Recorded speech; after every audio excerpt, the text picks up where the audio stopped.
اللہ تعالیٰ نے فرمایا کنتم خیر امۃ اخرجت للناس تأمرون بالمعروف وتنہون عن المنکر. کیا معنی ہے اس کا؟ کہ آپ بہترین امت ہیں اور آپ کو دنیا میں بھیجنے کا مقصد یہ ہے کہ تاکہ آپ کی ذات دوسروں کے لیے نفعمند بن جائے، مفید بن جائے.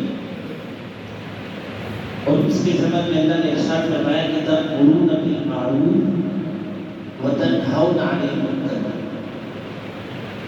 کہ آپ نیکی کا حکم کرو گے اور برائیوں سے روکو گے. تو آج اگر ہر والد، ہر ماں اور ہر گھر کا سربراہ اس بات کے اوپر عمل کرے اور ہر ذی منصب جس کے پاس کوئی منصب ہے، کوئی عہدہ ہے، کوئی ذمہ داری ہے، وہ اگر اس کا اہتمام کرے تو بہت ساری برائیاں ختم ہو سکتی ہیں. ایسا نہیں ہے کہ کسی کو نصیحت کی جائے اور وہ اس نصیحت سے فائدہ نہ حاصل کرے. باپ اگر اخلاص نیت کے ساتھ اور درد دل کے ساتھ اپنی اولاد کو برائیوں سے روکے گا، نیکیوں کی طرف دعوت دے گا، تو وہ اولاد ضرور ایک دن نیکوکار بن جائے گی، گناہوں سے بچنے والی بن جائے گی. استاد اگر اپنے شاگردوں کو درد دل کے ساتھ اس بات کی دعوت دے گا تو ضرور ایک دن آئے گا کہ یہ اس کی فصل صبر آور ہو جائے گی. اس کی بات اس کی شاگردوں کے دل کے اندر پیوستہ ہو جائے گی اور اس کے اوپر وہ عمل کرے گا. لیکن المیہ اور افسوس کی بات یہ ہے کہ آج ہم نے ایک دوسرے کو نصیحت کرنا چھوڑ دیا. باپ اولاد کو نصیحت اس لیے نہیں کرتا کہ اولاد ناراض ہو جائے. ماں اپنی اولاد کے سامنے اس کی برائی کی کوئی زبان نہیں کھولتی کہ اولاد کا مزاج نازک ہے، اس سے اولاد کو تکلیف ہوتی ہے. ان کو اسی کے حال پہ چھوڑ دو، جیسے کھاتے ہیں، پیتے ہیں، جیتے ہیں، اٹھتے ہیں، سوتے ہیں، ان کو ان کے حال پہ رہے. جبکہ یہ مسلمان کے شیما نہیں ہے. ہمیں انبیاء کی زندگی سے بھی یہی ملتا ہے. حضرت لقمان علیہ السلام کی زندگی سے ہم نے کیا سیکھا کہ وہ اپنے بیٹے کو، وہ کوئی معمولی بیٹا تو نہیں ہوگا جو حضرت لقمان کا بیٹا ہوگا.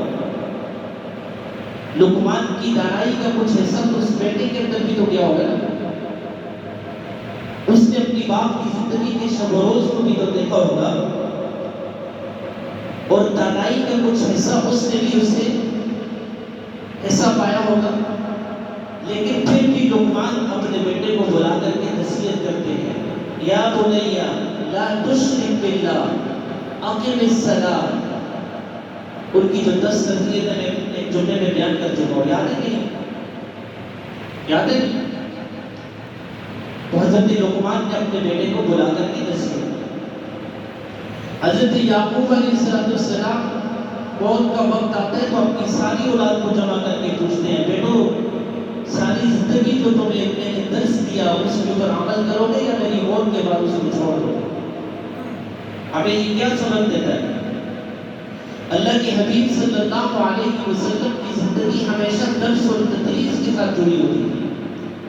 آپ صلی اللہ علیہ وسلم کے سامنے اگر کوئی شخص برا فعل کرتا تو آپ صلی اللہ علیہ وسلم اس کو بلا کر کے اس کو سمجھاتے